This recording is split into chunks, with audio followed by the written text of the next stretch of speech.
And it's just basketball. At the end of the day, it's just basketball.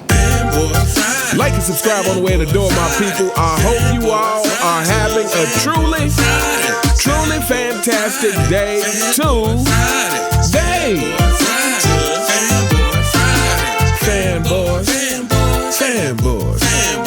Fanboys, LeBron James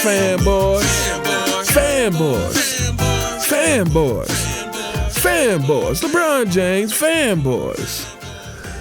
Welcome back to Fanboy Friday, my people. LeBron James fanboys, when you look in the mirror, you are looking at everything that is wrong with society. So, if you want to fix society, start by fixing yourself. I must say, people, I am starting to get excited about next season. I'm starting to get very excited about next season. Obviously not to watch basketball, but because the end of this season has brought us so much. We are witnessing the crumbling of the 4 and 6 kingdom. We are witnessing the unraveling of the 4 and 6 king, of the false king, the duck, the deer. We are witnessing him sticking his foot in his mouth on a regular basis. We are witnessing masses of people who were supporting him for whatever reason starting to turn on him, and we are witnessing the cat being let loose from the bag. We found out that they didn't want him on the Redeem team. I just did a video on, apparently it's more fact than fiction that Delonte West is his stepfather.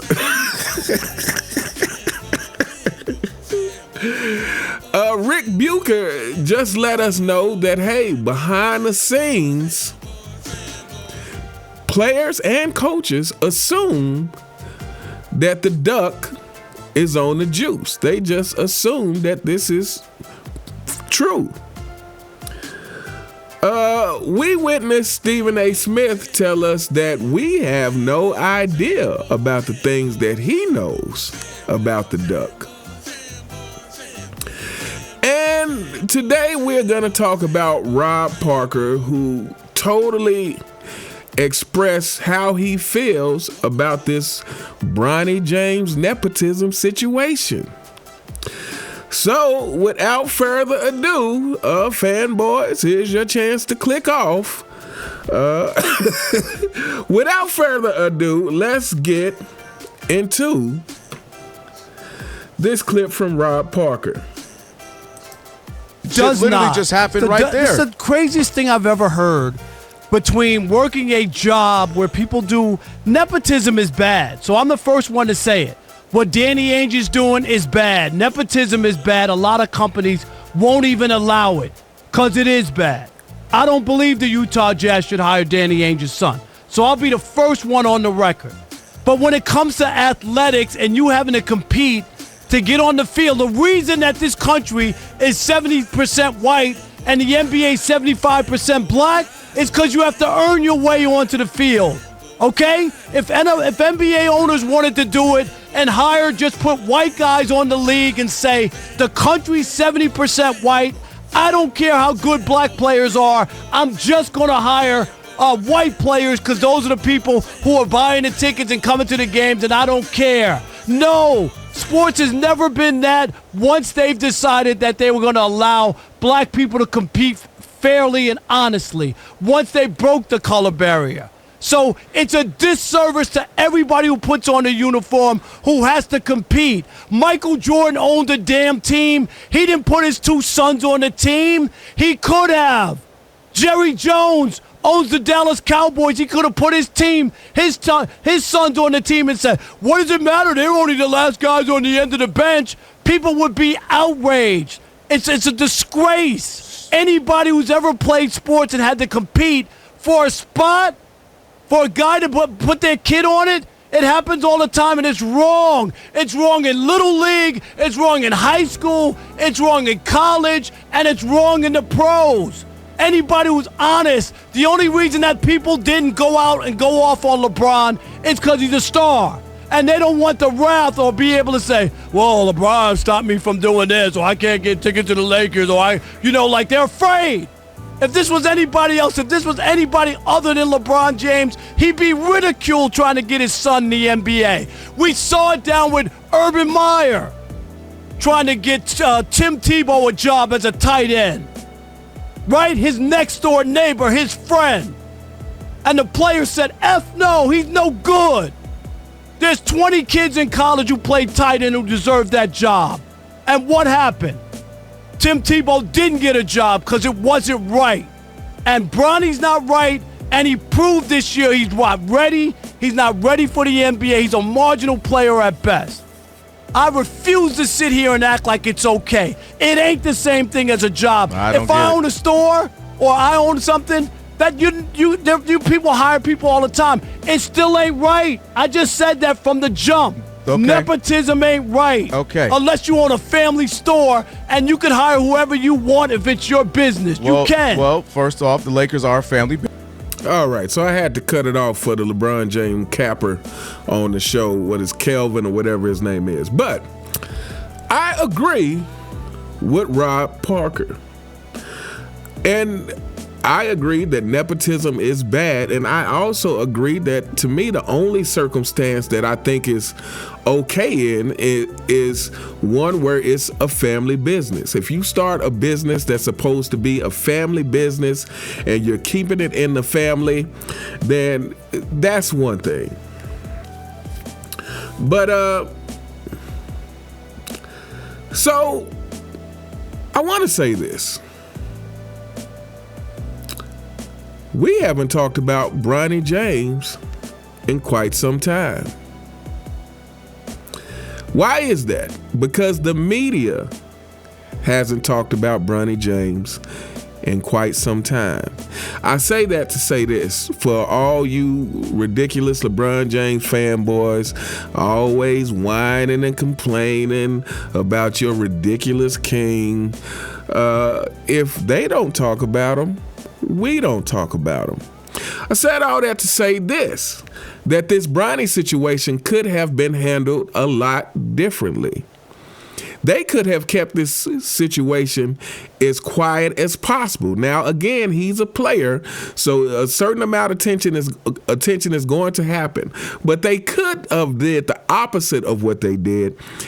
More specifically, LeBron James, the duck, the deer, could have done the opposite of what he did. And instead of telling everybody his plans to get his son in the league, instead of telling us all that his son is better than a bunch of players in the NBA currently, he could have shut the up. He could have did that. He could have just shut them up and left it as quiet as possible, not really made too big a deal about it, and this Bronny situation would be a lot quieter in general. However, let's get to the point. So, shout out to Angry Old Hoops. I watched his video on this topic, and I think I pretty much agreed with what he was saying. The obvious thing here is that say what you want about Danny Ainge getting his son a job with the Utah Jazz, again, which I don't agree with. But it is a difference between being behind the scenes and in the spotlight. There's a big difference between being behind the scenes and in the spotlight. And again, there is a big difference when the core of sports is competition in every way. At least it's supposed to be. Now, the modern day NBA has eroded the competition away, but it's supposed to be competition in every way. Not only are you competing on the court, but you are competing just to get the job. Because that is the nature of sports. So everything associated with sports is a competition. So you are supposed to compete to get your spot. Bronny James didn't do this and was clearly not ready to be in the NBA. And it doesn't even matter of what you're talking about of people who like to say, oh, well, he needs time and blah, blah. No, his time was up the moment he hit an NBA court, especially due to how he got there.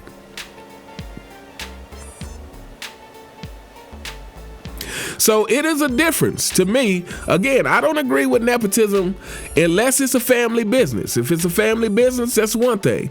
But there is a difference between getting the behind the scenes job and being on the court that millions of people are paying their hard-earned money to see and root for their team or their favorite players or whatever it is. They are paying top dollar to see the highest quality product possible. If you're a Chicago Bulls fan, you expect that the front office is doing everything they can to put the best possible players on the court so that your team can have the best chance to win. And you're paying your hard-earned money for the jerseys and to show up to the games and all of these things because you are expecting that the front office is doing everything they can to make winning possible. So when you have the Los Angeles Lakers, who's one of the most winning franchises in the history of basketball, when you have the Los Angeles Lakers and you allow a spoiled, entitled brat to come to your team, make a mockery of your team, make a joke of your team, and then as he's winding down his career, he says, man, you know, nobody still thinks I'm the GOAT, but I got something. I got something that this right here is really going to make me the GOAT. I'm going to get my son I'm going to get my son a spot on the Lakers roster, and we're going to be the first father and son duo to ever play together on the NBA court, and surely everybody's going to call me the GOAT after that. But hold up. Now, Darvin Ham is not going to put up with that, so we got to get him out of there. Let me start this podcast with the plumber of his era, J.J. Redick. I would never say that in front of him, but start a podcast with him because he's somebody I know I can manipulate into saying Bronny earned his spot, and somebody who I know will get up there and cap for Bronny and cap for me as well. And so this would be the perfect scenario. This is the master plan. I'm gonna get Bronny on the Lakers. I'm gonna get JJ Redick a coaching job, and surely this will make me the GOAT. And it didn't. But even worse, what I feel like happened is LeBron James realized it didn't. His last ditch effort, his last attempt. I got to get back to the to the Lakers allowing LeBron James to ruin the franchise. But LeBron James' last attempt failed, and now he's unraveling. But anyway, the Lakers allowed this clown to come to their town, and to the dismay of real Laker fans everywhere, to the real Laker fans who saw Jerry West play, to the real Laker fans that saw Kareem and Magic, to the real Laker fans that saw Kobe and Shaq and a whole other cast of great players, whether you're talking about James Worthy or Derek Fisher or Nick Van Exel or AC Green. I mean, just the long list of players that played in the Lakers uniform and represented not only the Lakers, but represented the sport of basketball, how sports should be represented. Jeannie Buss allowed this clown to come to town and make a mockery of the whole franchise. Meaning she has shown that she put money over integrity of the game, because people keep saying that this is the whole reason that they're allowing LeBron James to do any and everything over there is because of money. You know, when they talk about how bad Bronny sucks, Gilbert Arenas want to talk about how many jerseys Bronny is selling. Okay, so you sold out your franchise strictly for money without any regard for the fans who expect you to do a job of putting the best possible players in place to give the Lakers the best possible chance. You let a guy who has based his whole career on trying to use a cheat code, who has based his whole career on shortcuts, you allowed him to come to your franchise and do the most egregious things year after year. Traded away all your young players that, had you kept, the Lakers probably would be in pretty good shape right now. You let him go through coaches, and you let him form the ridiculous super team with Russell Westbrook and Dwight Howard and Rajon Rondo and Anthony Davis and Carmelo Anthony. You just let him do all kinds of BS, and to top it all off, on his way out the door, to give the middle finger to real basketball fans who hold this clown accountable for lowering the standards, you allow him to draft his son, to make you draft his son. And so, yes, this is unacceptable.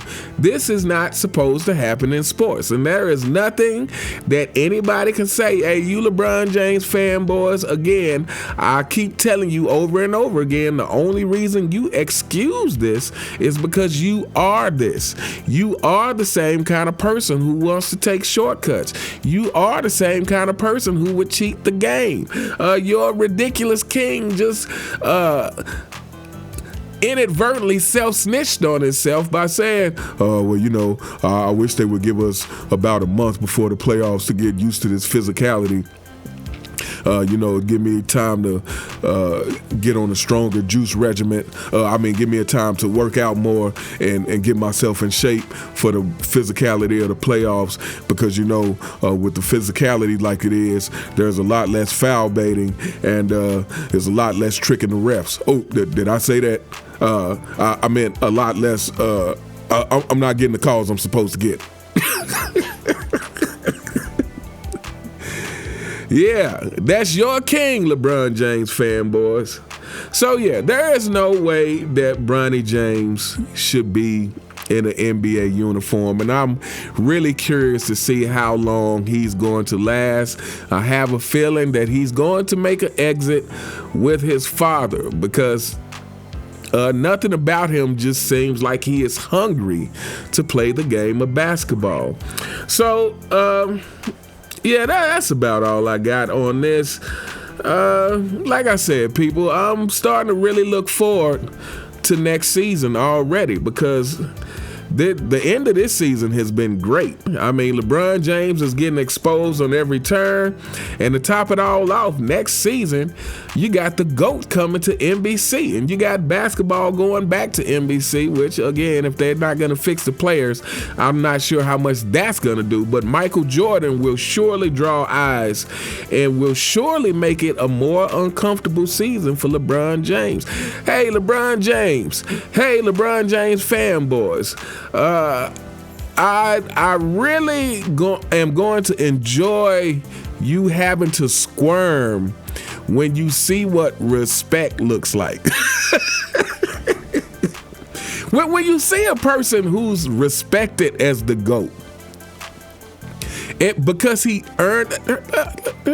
sidetrack for just a second before I get out of here. LeBron James fanboys, I said this a few videos ago. I'm gonna say it again. There's a difference between wanting to be called the GOAT and wanting to be the GOAT. There's a difference between it. And the respect from being the GOAT is the respect that you earn from the journey you take to get to become the GOAT. The respect that you earn is from the journey. It is not from the prize, so to speak. It is not the prize, it is the journey that you take that makes the prize worth it. It is the journey that you take that makes the prize worth whatever it is. The prize is only worth what the journey was. And your King's journey has been one of help and crying and whining and flopping and super teams, thus making his journey completely worthless. You fanboys have a good rest of your day. Of course, I'm being sarcastic. I don't mean that. Anyway, let me know what you guys think in the comments. What do you think about what Rob Parker had to say? Do you agree or do you disagree? Are you on board with nepotism? Are you on board with nepotism in certain cases? But more importantly, are you on board with nepotism when it comes to putting someone on an NBA court or on a football field or on a tennis court or on any professional sports where you are getting paid a significant amount of money to deliver for the city and for the fans? Because I will never be on board with nepotism in that fashion. Let me know what you guys think in the comments. You all have a truly fantastic day, and I'll see you next time. All right. Fanboy Friday, Fanboy